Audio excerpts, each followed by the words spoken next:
Сотко чакырылып жаткан Кыргызстандын экс-президенти Сооронбай Жээнбеков сот органдары тарабынан чакырылса келиши керек. Мындай пикирин башкы прокурор Курманбек Зулушев маалымат жыйында айтты. Жээнбековду сотко чакырышы тууралуу айтсам, ошондой эле зарыл талап болсо барышы керек, көрсөтмө бериши керек. Жоопко тартылуу маселесин айтсам, ал өзүнчө, анын статусу бар. Эгер аны күнөөлөп жаткан болсо башка кеп. Эгер күбө катары ошол берилген көрсөтмө менен кылмышка чекит коюлуп, баа бериле турган болсо барышы керек дейт Зулушев. Жээнбековдун сотко күбө катары чакырылышы эгер ошондой зарыл талап болсо барыш керек, көрсөтмө бериш керек. А жоопко тартылуу маселеси бул өзүнчө билесиз. Ал статус бар, өзүнчө маселе да. Эгер күбө катары чакырылса, ким болбосун сотко барып көрсөтмө бериш керек.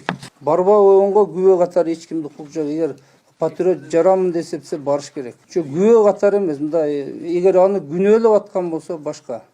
А күбө катары болсо, эгер ошо берилген көрсөтмө менен жана кылмышка чекит коюлуп, баа бериле турган болсо, менимче барыш керек да. Эске салсак, Жээнбеков мурдагы аткаминер Дүйшөнбек Зилалиевдин иши боюнча соттук отурумга чакырылган. Бирок кечээ өлкөнүн мурдагы президенти жубайы менен Түркия аркылуу Сауд Аравиясына учуп кеткендиги маалым болду. Анын Кичи Ажылка барары айтылган.